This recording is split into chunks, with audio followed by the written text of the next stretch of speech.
Music పరంగా అయితే first time మీరు ఫిక్స్ అయిపోయాను అన్నారు తమన్. సో రేస్ గుర్రం సినిమా చూపిస్తామో ఇంకా మేము మర్చిపోనే లేదు. ఇంతలో బ్లాక్ బస్టర్ ఇచ్చారు. సో సాంగ్స్ మీరు ఫస్ట్ అనుకున్నారా మళ్ళీ రేస్ గుర్రం లాగా ఇది ఉండాలి సాంగ్స్ వైజ్? రేస్ గుర్రం లాగా అనుకోలేదు, కానీ సినిమా చూపిస్తాం మామ లాంటి ఒక సాంగ్ అయితే ఉండాలి. ఆ లెవెల్లో ఒక సాంగ్ ఈ ఆల్బమ్ లో అయితే పాడాలి. అది బ్లాక్ బస్టర్ అవుద్దని అనుకున్నారా? బ్లాక్ బస్టర్ అవుతుంది అని పాడాలి, అంత సాంగ్ పాడాలి అనుకున్నాను. ఒక బ్లాక్ బస్టర్ సాంగ్ పాడాలి, కాకపోతే పేరే బ్లాక్ బస్టర్ అయిపోయింది. నిజంగా. అయితే రిలీజ్ కి ముందు బ్లాక్ బస్టర్ సాంగ్ మేము చాలా ఎంజాయ్ చేసాం, ఇది సూపర్ హిట్ సాంగ్ ఇంకా ఈ సినిమాకి అనుకున్నాము. రిలీజ్ సినిమా థియేటర్స్ లో చూసిన తర్వాత తెలుసా సాంగ్ కి పిచ్చ ఫ్యాన్స్ అయిపోయాం నిజంగా. Thank you. వాట్ అంటే పిక్చరైజేషన్, అసలు ఆ లొకేషన్స్ ఏంటి, కనుచూపు మేరలో అసలు ఏమి కనిపించని ఆ బొలీవియా కదా అది? బొలీవియా, సౌత్ అమెరికా అండి. అంటే నిజంగా I have to give credit to the entire first production వాళ్ళకి.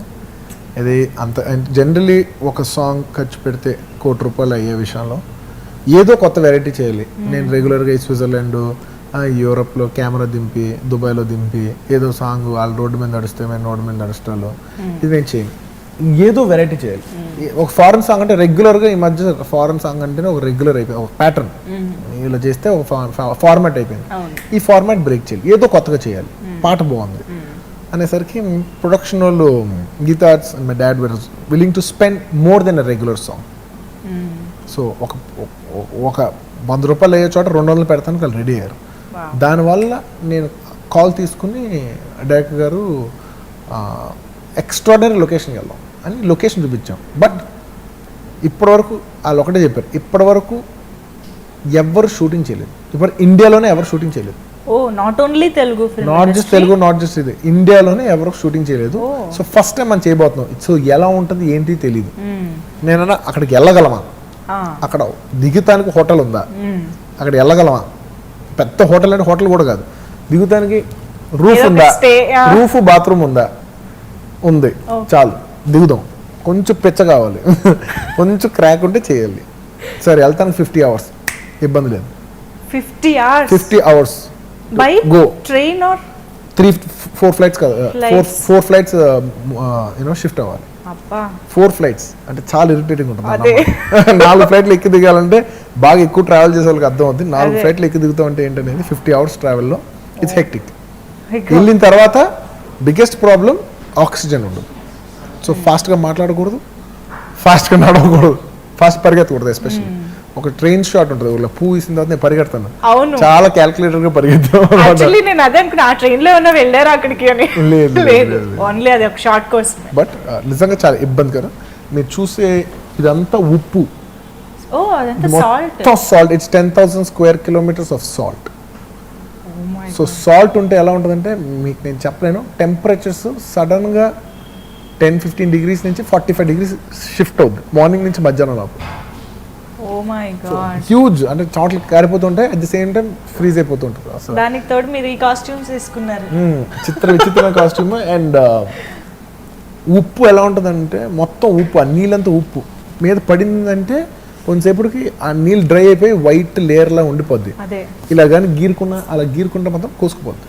అంత షార్ప్ ఉంటుంది ఉప్పు, వెరీ డేంజరస్. ఒక కారు 10 kilometers ఉంటుంది, కానీ 3 hours పడుతుంది వెళ్తానికి. ఎందుకంటే మెల్లిగా వెళ్ళాలి, కొంచెం ఫాస్ట్గా వెళ్ళినా ఉప్పు టైర్ కోసేస్తుంది. అంత షార్ప్ ఉంటుంది. You can walk barefoot, అంత షార్ప్గా ఉంటుంది ఉప్పు. డెఫినెట్లీ పడితే మాత్రం చిరుకుపోద్ది, నో డౌట్. చాలా కష్టం అయితే. చాలా కష్టం. ఇటు బడ్జెట్ ఒక ఎత్తు అయితే మీరు వెళ్ళి చేసి రావడం. బడ్జెట్ అంటే ఫస్ట్ బడ్జెట్ ఇస్తే ఏమైనా చేయగలం. ఇప్పుడు మనం కష్టపడతాం రెడీ అయినా కూడా బడ్జెట్ వెళ్ళితే ఏం చేయలేం కదా. వాళ్ళు బడ్జెట్ ఇచ్చారు, మేము కష్టపడ్డాం. సో రెండు blended. And ultimate above all పాట బాగుంది. సో ఇంత కష్టపడిన దానికి ఈ రోజు ఒక మీనింగ్ ఉంది నిజంగా. అందరూ ఫ్లాట్ అయిపోయారు ఆ సాంగ్ అయితే. అండ్ రకుల్ అండ్ ఎమ్మెల్యే మన క్యాథరిన్ తో మీరు సెకండ్ మూవీ అంటే రుద్రమదేవిలో కూడా ఉంది, కానీ మా దగ్గర కాంబినేషన్ ఏం లేదు. So technically third film, but as a heroine combination లో చేసింది అయితే సెకండ్ ఫిల్మ్. నేను ఆల్మోస్ట్ ఎప్పుడు హీరోయిన్ రిపీట్ చేయలేదు, ఫస్ట్ టైం క్యాథరిన్ రిపీట్ అయింది. But choice was directors. అవునా, అదే చాయిస్ వాజ్ డైరెక్టర్స్. అంటే నాకు చిన్న ఫీలింగ్ ఉంది, ఆల్రెడీ చేసిన అమ్మాయి కదా పర్లేదా నాకు ఫీలింగ్ ఉంది. కాల్ మాత్రం వాళ్ళందరూ తీసుకున్నారు, డాడ్ అందరు తీసుకున్నారు. I said okay I'm good. అంటే రిపీట్ చేయకూడదని మీరు ఏమైనా అలాగేం లేదు, ఒక ఫ్రెష్ పర్సన్ ఆల్రెడీ చేసి ఉన్నాం కదా అమ్మాయితో, ఇంకో లేస్తే ఎక్స్ట్రా ఫ్రెష్నెస్ వస్తుందా, ఇప్పటివరకు ఎప్పుడు చూడని కాంబినేషన్ వస్తుందా అనుకున్నాం. బట్ అదేం పెద్ద లేదు, ఈ అమ్మాయి క్యారెక్టరైజేషన్ బాగుంటుంది కదా. నిజంగా క్యారెక్టర్స్ వైజ్ రెండు కూడా చాలా బాగున్నాయి, కథకి యునో చాలా ఇంపార్టెంట్ క్యారెక్టర్స్ అయ్యాయి. మీకు ఎవరు నచ్చారు ఇందులో? అమ్మో, ఇలా నేను అడగాల్సిన క్వశ్చన్ మీరు అడుగుతున్నారు, ఇది చాలా అన్యాయం. నేను ఆన్సర్ ఇస్తాను, మీరు చెప్పండి. మీరు ఇస్తారా ఆన్సర్? నేను తర్వాత ఇస్తాను, ఫస్ట్ మీరు చెప్పండి. అమ్మో, నాకు రెండు నచ్చాయి. అది మీరు చెప్తే మేము చెప్పేమో ఎస్కేపిజమా, మీరు చెప్తేమో చెల్లుద్ది. అంటే రెండు బాగున్నాయి. నేను ఎక్కడ అడుగుతాను మళ్ళీ ఏం చెప్తాను అని ముందే అడిగేశారు. ఇప్పుడు క్వశ్చన్ మీకు వచ్చింది. నాకా? ఒక్కొక్కరు ఒక్కొక్క విధానంగా నచ్చారు. Like characterization wise, performance wise నాకు క్యాథరిన్ క్యారెక్టర్ చాలా నచ్చింది. ఎందుకంటే ఈ రకుల్ లాంటి క్యారెక్టర్ ఎప్పుడు కొన్ని ఫిల్మ్స్లో చూడొచ్చు. It's not a very out of the box characterization, it's a sweet nice girl characterization. అది మనం చూడొచ్చు, వేరే సినిమాలు కూడా అనుకుంటే చూడొచ్చు. బట్ క్యాథరిన్ క్యారెక్టర్ అన్ని చోట్ల కనపడము. ఒక ఎమ్మెల్యే అనేది it's very unique characterization. So నాకు అది నచ్చింది. అండ్ రకుల్ నాకు ఏంటంటే పర్సనల్గా బాగా నచ్చింది. పర్సనల్గా I'm very fond of Rakul. అంటే అందగత్తి, బాగా తెలివైంది, బట్ చాలా మంచిది. ఈ మూడు రేర్ కాంబినేషన్. ఏవైనా రెండే ఉంటాయి కానీ అన్ని మూడు ఉండవు. బ్యూటీ విత్ బ్రెయిన్ అన్నమాట. Beauty with brain with kind heart.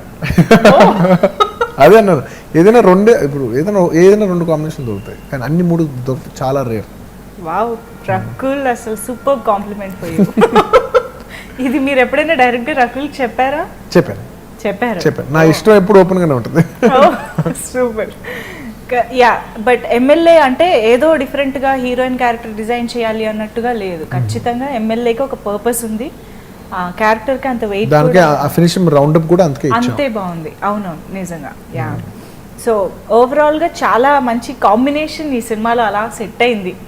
Casting దగ్గర నుంచి heroines, music, everything. Especially Srikanth గారు క్యారెక్టర్. శ్రీకాంత్ గారు ఎందుకంటే ఆయనకి ఈ సినిమా ఎంత ఉపయోగపడద్దు కానీ మాకు మాత్రం ఆయన ఈ సినిమా చేయటం నాకు చాలా ఉపయోగం. ఎందుకంటే బాబాయ్కి ఒక ఇంపార్టెంట్ క్యారెక్టరైజేషన్ ఉంది, అట్ ద సేమ్ టైం ఆయన మీద రన్ అవ్వదు. ఆయన ఇండివిజువల్గా హీరోగా కొన్ని సినిమాలు చేస్తున్నారు. ఆయన ఈ సినిమాలో నా పక్కన ఉంటూనే కొంచెం పక్కన నుంచోళ్ళు, కొన్నిసార్లు ఐడియల్గా నుంచోళ్ళు. హీరోని ఐడియల్గా నుంచోపిల్లి పెడుతుంటే ఎంత కాదన్నా తీసే డైరెక్టర్కి మిగతా వాళ్ళు కూడా కాన్షియస్ ఉంది. బట్ మేము ఆ కాన్షియస్ ఫీల్ అవ్వకుండా అతను మాకు అంత కంఫర్ట్ ఇచ్చాడు, అంత స్వీట్ హార్ట్ అతను. అండ్ నిజంగా ఈ సినిమాకి నాకు సపోర్ట్ ఉన్న శ్రీకాంత్ గారు వచ్చారు. ఆయనకి ఈ సినిమా అవసరం లేదు కానీ ఆయన నాకు అవసరం. నిజంగా అది చేసినందుకు నాకు నిజంగా చాలా మనస్ఫూర్తిగా చాలా ఆనందంగా ఉంది. బట్ డెఫినెట్లీ ఐ థింక్ అంటే చాలా మంచి స్వీట్ పర్సన్స్ కలిసి ఈ సినిమా చేసినట్టు అనిపించింది. అయ్యో, స్వీట్ హార్ట్ అసలు. శ్రీకాంత్ అనేది స్వీట్ హార్ట్, చాలా రేర్గా ఉంటారు స్వీట్ హార్ట్. అండ్ ఆయన చిరంజీవి గారి కాంబినేషన్ నాకు తెలిసిందే. ఆ అడ్వాంటేజ్ తోనే లాగేశాను నేను. అన్నయ్య నువ్వు చిరంజీవి గారు చేసావు, మన గోవింద చరణ్తో చేసావు, నువ్వు నాతో చేయాల్సిందే అంటే అయ్యో మన ఫ్యామిలీ అంటే ఖచ్చితంగా బన్నీ అని నిజంగా ఫ్యామిలీ మీద అభిమానంతోనే చేశాడు. ఏదో క్యారెక్టర్ ఉంది, బాగుంది, బట్ అబవ్ దాట్ ఈ యూనో క్యారెక్టర్ చాలా బాగుంది కాబట్టి ఆయన చేశారు. ఏ యాక్టర్ అయినా క్యారెక్టర్ చూసుకుంటారు, అది ఉంది కాబట్టి చేశారు. బట్ దాని యాడెడ్ బోనస్ మాత్రం డెఫినెట్లీ మా మీద ఉన్న అభిమానంతోనే చేశారు. సో బోయపాటి గారితో ఫస్ట్ టైం వర్క్ చేశారు. సో ఆయన స్టైల్ ఆఫ్ మేకింగ్ మీకు ఎలా నచ్చింది? What do you think is his uniqueness? ఆయన స్టైల్ ఏంటి? బోయపాటి శ్రీను గారు అండి, ఇఫ్ యూ నోటీస్ యాక్టర్స్ అవ్వచ్చు, ఇంకోలా అవ్వచ్చు, సక్సెస్ రేషియో ఉంటుంది కానీ బోయపాటి శ్రీను గారికి ఉన్నంత హై ఎవరికి ఉండదు. 90% అబవ్ ఉంటుంది అండి success ratio. It's very very rare phenomenon. అంత సక్సెస్ నిజంగా ఆయన లాంటి వాళ్ళకే రావాలి. ఎందుకంటే అంత కష్టపడతారు. అంటే ఎంత కష్టపడతారంటే with all due respects to all directors, నేను అంత కష్టపడిన డైరెక్టర్ నేను చూడలేదు. అంతకంటే టాలెంటెడ్ డైరెక్టర్స్ చూసాను, అంతకంటే ఇంకోలా చూసాను. అంత కష్టపడే డైరెక్టర్ మాత్రం ఎవరు కష్టపడితే సక్సెస్ వాళ్ళకి వస్తుంది. సక్సెస్ ఎంత ఇంటెలిజెంట్ అయితే అంత సక్సెస్ఫుల్ పీపుల్ అవ్వరు. ఎంత వర్క్ చేస్తేనే, ఎంత హార్డ్ వర్క్ చేస్తే, ఎంత డిసిప్లిన్ ఉంటేనే అంత సక్సెస్ఫుల్ పీపుల్ అవుతారు. ఆ డిసిప్లిన్ అండ్ హార్డ్ వర్క్ రెండు ఆయన దగ్గర ఉంటాయి. అండ్ హార్డ్ వర్కర్ అంటే నాకు అసలు అర్థమయ్యేది కాదు. నేను ఇంటికి వచ్చిన తర్వాత మా వైఫ్తోనూ మా డాడ్తో కూడా షేర్ చేస్తున్నాను, ఎలా అయినా ఇన్ని గంటలు ఎలా పని చేస్తాడు, అన్ని పనులు ఆయనే చేస్తాడు, ఎలా ఒక మనిషి ఇంత ఎనర్జెటిక్గా ఉండగలుగుతున్నాడు. నేనైతే 2 రోజుల తర్వాత పడిపోతాను ఆయన జాబ్ చేస్తే. 2 days తర్వాత ఇంత ఎనర్జెటిక్గా నేను 2 days అయితే పడిపోతాను. నేను 3rd day అంటాను నేను. అలాంటి ఆయన ఎలా చేయగలుగుతున్నాడు? Great, he's great. నేను చూసిన వాళ్ళు అంత ఎనర్జెటిక్గా పని చేయగలుగుతూ, ఇంతమందికి చెప్పుతూ, అరుస్తూ, ఒక్కొక్కరికి చెప్పుతూ కష్టం, ప్రాణం పోద్ది. అంత ఎండ్లెస్ పేషెన్స్ నేను చూసిన ఆయనకి నిజంగా. నేనే కాదు, మేము పనిచేసిన అందరు ఆర్టిస్టులు పక్క కూర్చొని ఆయన గురించే మాట్లాడారు. ఎలా చేయగలుగుతున్నాడు ఇంత అని అందరూ ఆశ్చర్యంగానే ఉండేవాళ్ళు. ఆయన ఎలా చేయగలుగుతున్నాడు మాకు ఇప్పుడు అర్థం కాదు. మీరు ఇందాక అన్నారు కదా, కాంప్లిమెంట్ ఎవరిచ్చారు అన్నది కూడా చాలా ఇంపార్టెంట్ అని. మీరు ఈ కాంప్లిమెంట్ నేను ఇన్నేళ్ళుగా చూసిన బోయపాటి సీన్ గారు ప్లస్ నేను 100 రోజులు 120 రోజులు పనిచేశాను. ఇది కాకుండా నేను ఆయనతో ఇంకో 80 రోజులు, సో 200 రోజులు నేను ఆయనతో ట్రావెల్ చేసిన ఎక్స్పీరియన్స్తో చెప్తున్నాను నేను. అంటే మా అదృష్టం ఏంటంటే మా ఎనర్జీ స్క్రీన్ మీద కనపడుద్ది. పాప ఆయన ఎనర్జీ వేరే విధంగా, ఆయన వర్క్ కనపడదు కానీ ఆయన ఎనర్జీ కనపడదు. ఆయన చాలా చాలా hard work, very very hard work. And డాన్సులు అసలు మెన్షన్ చేయకుండా అసలు ఇంపాసిబుల్ అనమాట కంప్లీట్ చేయడం.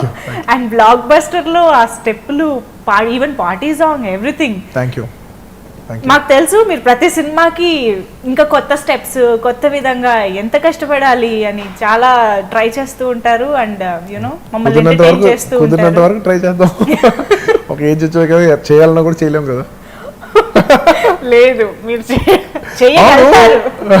ఏమో 50 ఏళ్ళు వచ్చాక చేయగలుగుతామో లేదో ఎవరు తెలుసు. ఇప్పుడు I have all the energies to do it, so I want to do my best. చేయలేని రోజు చేయలేం. యాక్చువల్లీ నేను నా రివ్యూస్, నా వ్యూస్ అన్ని చెప్పేస్తున్నాను అనమాట. నాకు ఈ పాట నచ్చింది, నాకు ఈ పాట నచ్చింది. మంచిది. యా, అసలు మీకు ఏది బాగా నచ్చింది మొత్తం మ్యూజిక్ లో?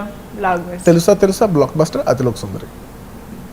ఇంకో 2 కూడా చెప్పేస్తా. నా ఆర్డర్ చెప్పాను అంతే. ఓకే. తెలుసా బ్లాక్ బస్టర్ నెంబర్ 1, తెలుసా number 2, Athiloka Sundari. Wow. And action sequences లో స్టంట్స్ అయితే యునో గూస్ బంప్స్ వచ్చేలాగా ఉండున్నాయి మాకు. It's director and Ram Lakshman master and directors ఇద్దరు కలిసి డిజైన్ చేశారు. The credit goes to them. అదే మీరు ఒక అతన్ని ఇలా లాగుతారు కదా, యూనో హార్స్ ఇట్ నుంచి వస్తూ ఉంటుంది, అసలు ఆ షాట్ వండర్ఫుల్ నిజంగా. Timing, everything, it's vision. Yeah, so everything put in. Sarrainodu is సరైన బ్లాక్ బస్టర్, అందులో డౌటే లేదు. సో ఇప్పుడు బోయపాటి సీను గారు, మీ combination, of course Geetha Arts production values, everything superb గా మనకి బ్లెండ్ అయ్యాయి ఈ సినిమాలో. So congratulations once again for this సరైన success. Thank you so much for being with us Bunny garu. Thank you so much.